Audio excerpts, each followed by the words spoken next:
mouvements, l'expressionnisme, d'accord, le surréalisme, d'accord, et l'art abstrait, d'accord. Dans l'art abstrait, il y avait deux tendances, lesquelles? Le cubisme, constructivisme et suprématisme. Dans laquelle? Non, dans l'abstraction, il y a deux Le tendances. cubisme. Une tendance géométrique et l'autre tendance Et c'est pour ça que tu es dispensé. Alors ça va donner éventuellement l'expressionnisme abstrait américain avec des gens comme Pollock et tout ça, c'est ce qu'on avait vu. La partie plus abstraite, ça va donner par exemple ce qu'on a vu la fois dernière, le minimal art. Et l'expressionnisme, ben, on en étudie toujours avec des gens comme Bacon par exemple. Alors, mais en grosso modo, c'est surtout l'abstraction évidemment qui règne et qui est quasiment obligatoire jusque dans les années 50. Et la représentation du réel, de la réalité de vision, n'avait pas quand même tout à fait perdu ses droits. Il y avait quand même pas mal de peintres qui la pratiquaient. En fait, ils étaient juste considérés comme ringards. Et, enfin, ringards par les intellectuels et le public continuait d'aimer le réalisme, on va dire ça comme ça. Parce que souvent, ils n'étaient pas suffisamment comment dire, cultivés que pour... enfin, c'est ce qu'on considérait. Dans les années 60-70, les positions vont s'inverser. On parle le réalisme, mais des sortes de réalisme, on en a déjà vu un, qui vont devenir d'avant-garde. Qu'est-ce qu'on a déjà vu comme mouvement qui accepte le réalisme après 49? Vous vous rappelez pas, c'est ce groupe qui s'était réuni? Oui, Cobra, voilà. Voilà, Cobra, il accepte tout, il est d'accord, l'art abstrait, mais pas que ça, il faut pouvoir faire dans une œuvre ce qu'on a envie, spontané, avec savoir-faire ou sans, etc. Et avec du réel ou pas. Donc, dans tous les pays, elle était restée pratiquée par un bon nombre de peintres et la grande majorité du public la préférait. Dans les années 60-70, la réalité est alors appréhendée à travers la matérialité du quotidien et son exaltation par la publicité et les médias. Tout d'un coup, on va préférer au niveau des thèmes les choses vraiment, les scènes de genre, comme on disait dans les choses du quotidien, et particulièrement, il se passe quelque chose, c'est un grand développement au niveau de la publicité. Maintenant, il y a de la publicité partout, tout le temps, mais il faut dire que depuis les années 60, il n'y en avait quasiment nulle part encore. Hein. Donc ça va être quelque chose qui va se développer. Ou encore à travers l'objectif des photographes et des cinéastes qui guident à tout moment notre vision actuelle. Alors, les vieux films d'avant-guerre, évidemment, ils sont un peu dépassés, et on commence à voir toute une industrie du cinéma et des photographes, etc. Contrepoint des années 50.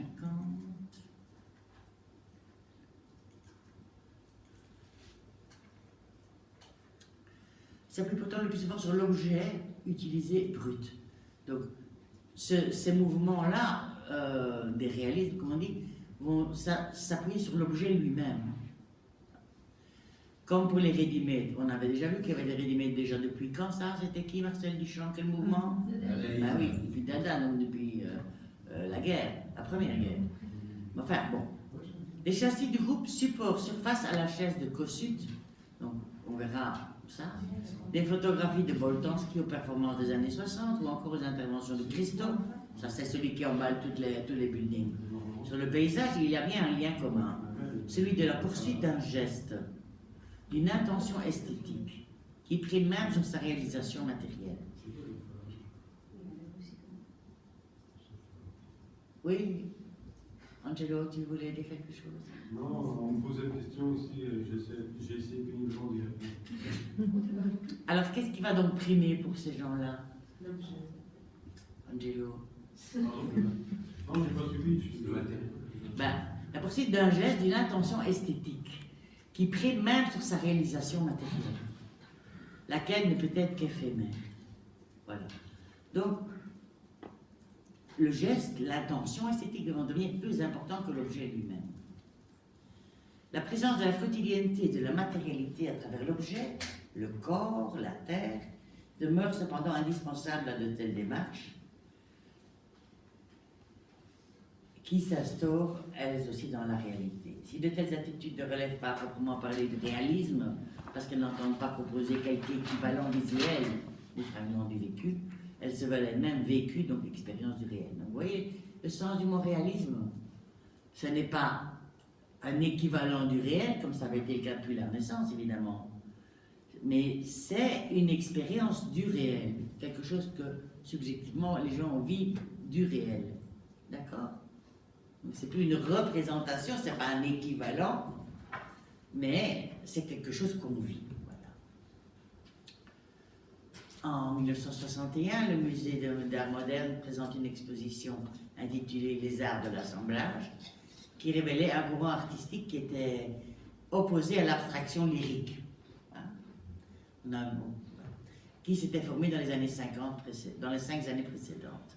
Elle consacrait surtout l'originalité de 2 artistes qui avaient à court moment travaillé en étroite collaboration vers 1955.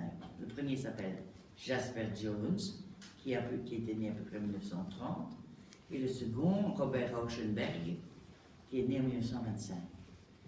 L'approche nouvelle qu'il proposait a pu bénéficier d'une tradition de l'objet, issue des mouvements dada et surréalistes. On retourne toujours chez Papa Dada.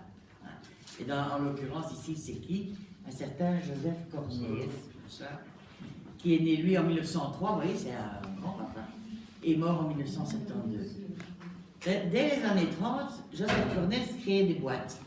Peut-être qu'un de vos profs vous a demandé de faire ça, non? Ça arrive souvent en nouvelles exercices. Créer des boîtes assemblant des fragments, sorte de déchets de la quotidienneté, rendus précieux par leur arrangement et leur présentation. Vous voyez donc, on va en voir. Par exemple, ça c'est Cornès, le voilà en 71. Donc lui, il est issu des mouvements dada et surréalistes. Et il créait des boîtes, comme je vous disais, assemblant des fragments, des sortes de déchets de la quotidienneté, qui étaient rendus précieux. Pourquoi? Parce qu'il les mettait en scène dans une boîte.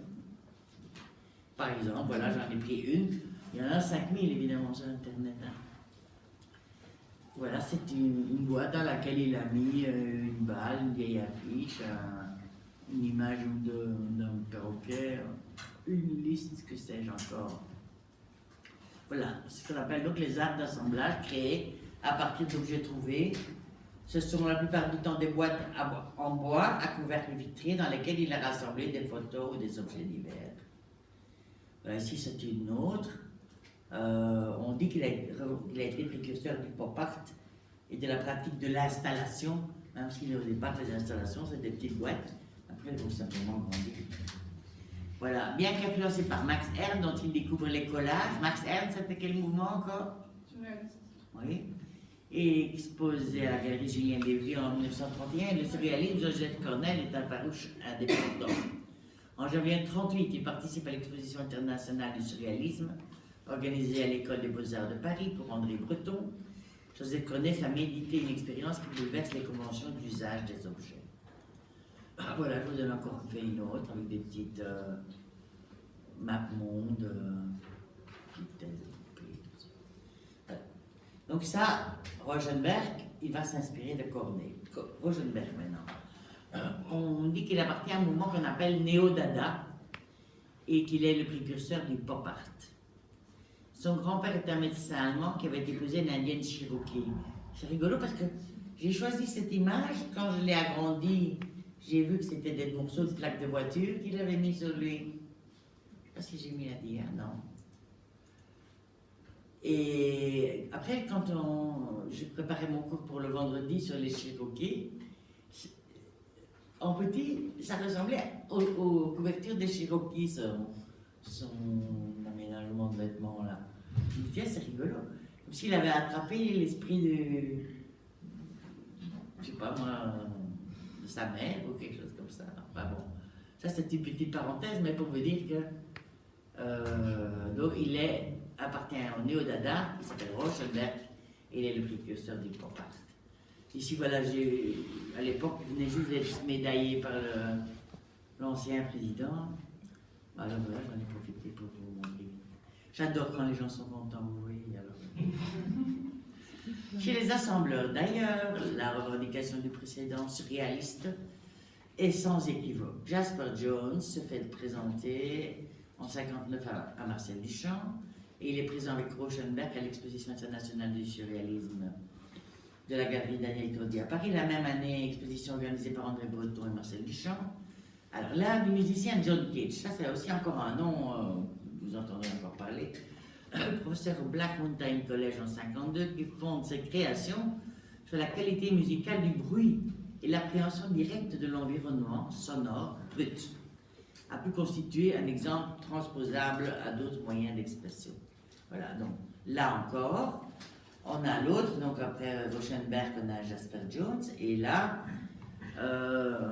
il s'est inspiré par un autre papa qui s'appelle John Cage, mais lui qui est un musicien, il s'intéresse à la musique. À vrai dire, il a écrit un bouquin qui s'appelle Silence, et il dit que les camions, c'est aussi de la musique, quelque part. Voilà.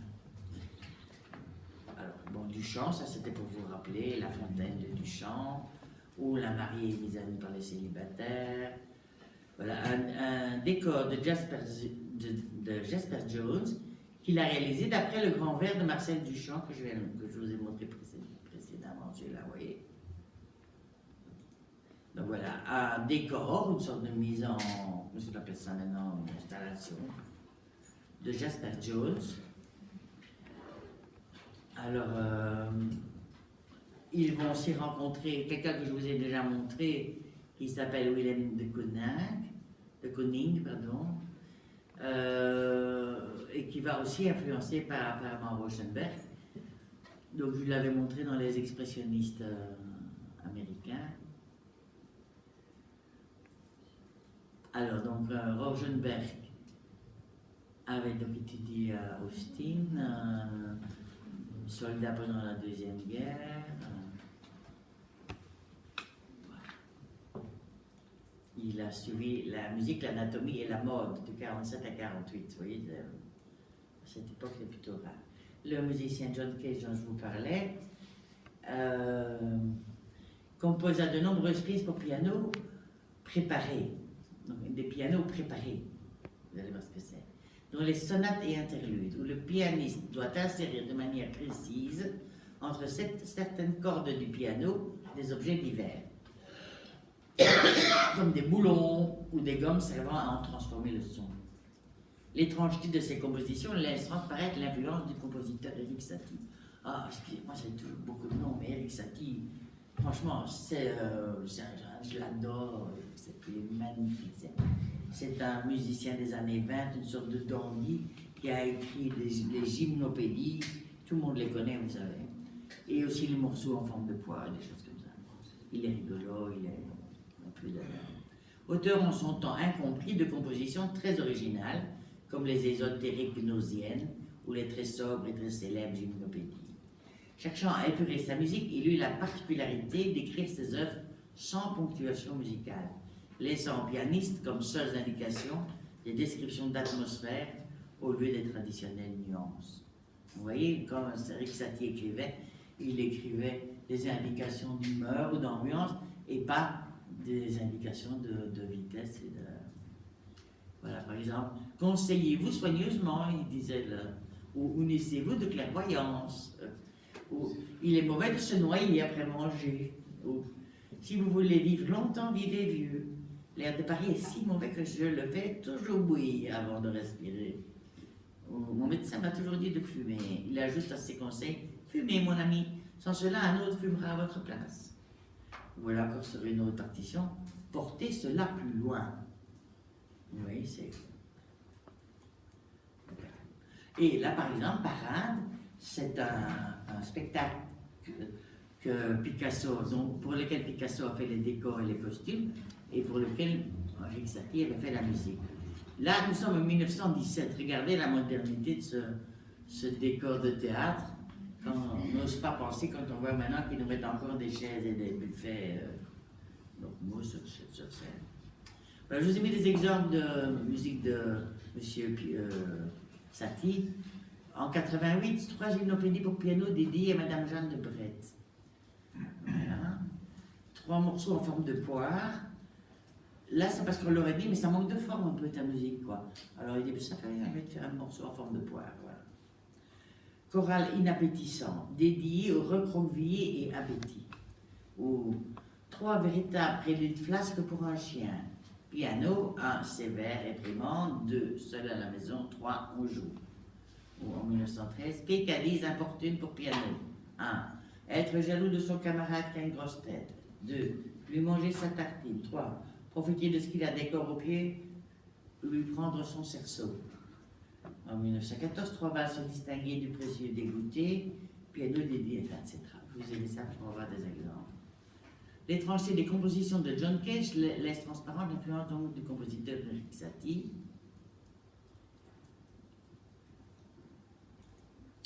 Pas joli, mais c'est un rideau de scène de Picasso. Il faudrait que je trouve une bonne. J'ai été chercher, mais je n'ai pas réussi encore. Pablo Picasso, les 3 danseurs. Le voilà, notre John Cage qui installe les boulons et tous les trucs entre les cordes de son piano pour pouvoir transformer le son. Le voilà, notre ami John Cage. Donc c'est un peu l'initiateur de ce qu'on appelle aujourd'hui la musique concrète et électroacoustique. Toutes ces musiques-là, ça ne pouvait pas exister avant John Cage à la limite, si vous voulez. Alors en 1947, il va étudier la musique indienne et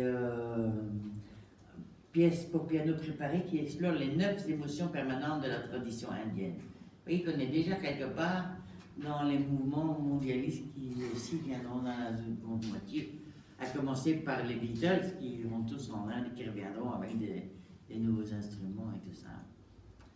Une des œuvres les plus célèbres de John Cage est probablement 4 minutes 33 secondes, un morceau où un interprète joue en silence pendant 4 minutes et 33 secondes.